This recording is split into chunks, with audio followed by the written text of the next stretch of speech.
తెలుగువారి వంటలో ఇవాళ పెసరపప్పుతో పప్పు ఎలా చేయాలి, దానికి కావాల్సిన పదార్థాలు నేను మీకు ఇప్పుడు చూపిస్తున్నా. ముందుగా 50 గ్రామ్స్ అంటే 1 కప్పు పెసరపప్పు తీసుకోవాలి. దానికి కావాల్సినవి 2 ఆనియన్స్ ఇలా కట్ చేసుకోవాలి, 2 టమోటాలు, చింతపండు ఒక నిమ్మకాయ సైజ్ ఇంత తీసుకోవచ్చు. అది మీరు చింతపండు స్క్వీజ్ చేసి వాటర్ పెట్టుకోవాలి. ఆ తర్వాత తగినంత ఉప్పు 1.5 టేబుల్ స్పూన్ పడుతుంది. 1 టేబుల్ స్పూన్ ధనియాల పొడి, పోపుకు కావాల్సిన సామాన్లు, దానిలో పసుపు పొడి కూడా వేసుకోవాలి. మిరప్పొడి 3/4 టేబుల్ స్పూన్. ఆ తర్వాత గార్లిక్ వచ్చి మీకు ఒక 3 గార్లిక్ ఇలా క్రష్ చేసి పెట్టుకోవాలి. ఆ తర్వాత గ్రీన్ చిల్లీస్ మీరు ఇలా కట్ చేసుకొని పెట్టుకోవాలి, ఒక 3. మీరు మిరప్పొడి వేసుకుంటే గ్రీన్ చిల్లీస్ తక్కువ వేసుకోవాలి, ఇది మెజర్మెంట్ మీరు చూసుకొని వేసుకోండి కారం తగినంత. తర్వాత కొత్తిమీర గార్నిషింగ్కి కొంచెము, నూనె 4 టేబుల్ స్పూన్స్. ఇవి కావాల్సిన పదార్థాలు. ముందుగా మీరు చిన్న కుక్కర్ పెట్టుకొని దాంట్లో 4 టేబుల్ స్పూన్స్ ఆయిల్ వేసుకోవాలి. అందులో మీరు పోపు పెట్టుకోవాలి. పోపు పెట్టుకున్న తర్వాత మీరు కొద్దిగా కాగిన తర్వాత మీరు పోపు పెట్టుకోవాలి. ఇలా కొద్దిగా పోపు వేగిన తర్వాత మీరు ముందుగా తరుక్కున్న పచ్చిమిరపకాయలు, గార్లిక్ మీరు ఇందులో వేసుకొని కొద్దిగా వేపుకోవాలి.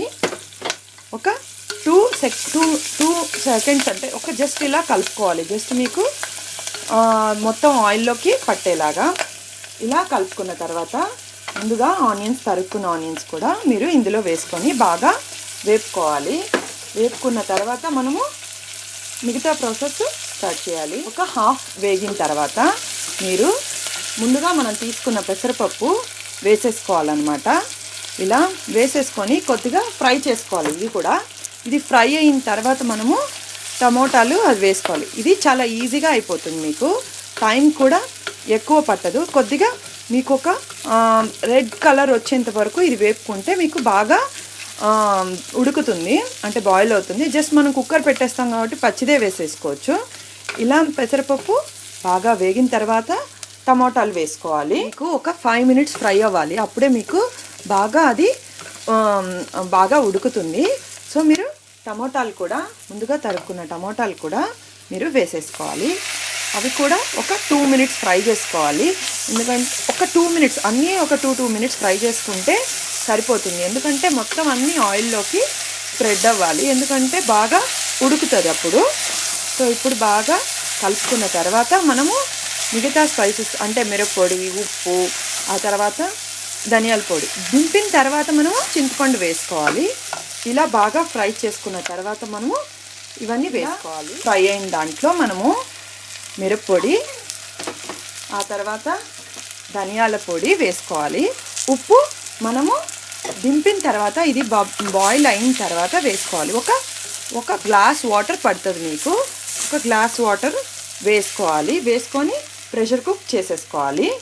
ఫ్రై అయిన దాంట్లోకి మీకు ఒక గ్లాస్ వాటర్ పడుతుంది. ఒక గ్లాస్ వాటర్ వేసుకొని కొద్దిగా మీ కన్సిస్టెన్సీ ప్రకారం వేసుకోవచ్చు. 1 లేదా 1.5 గ్లాస్ కూడా వేసుకోవచ్చు. నేను ఒక గ్లాస్ సరిపోతుంది. లేదు మీకు కొంచెం కన్సిస్టెన్సీ లిక్విడ్గా కావాలి అంటే ఇంకొక గ్లాస్ కూడా వేసుకొని కుక్కర్కి విజిల్ పెట్టుకోవాలి.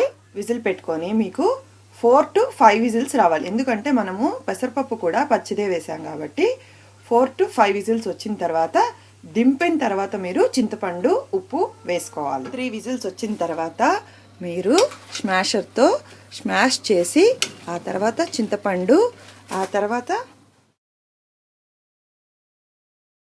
ఇలా స్మాషర్తో స్మాష్ చేసిన తర్వాత మనం ముందుగా తీసుకున్న చింతపండు పులుసు దీనిలో పోసుకొని ఉప్పు కూడా వేసుకొని ఇంకొకసారి మనము ఉడకపెట్టుకోవాలి. ఇది బబుల్స్ వచ్చేలాగా ఉడకపెట్టుకోవాలి.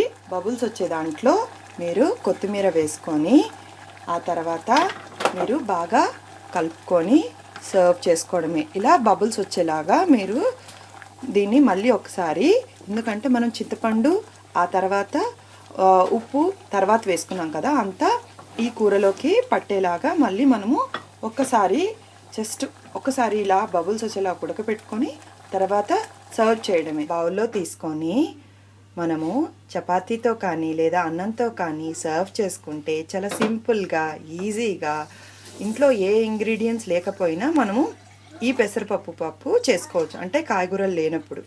చాలా సింపుల్గా ఒక 5 మినిట్స్లో మీకు కుక్కర్లో అయిపోతుంది.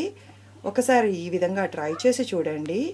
మా తెలుగువారి వంటలో సబ్స్క్రైబ్ కండి. థ్యాంక్స్ ఈ వీడియో చూసినందుకు.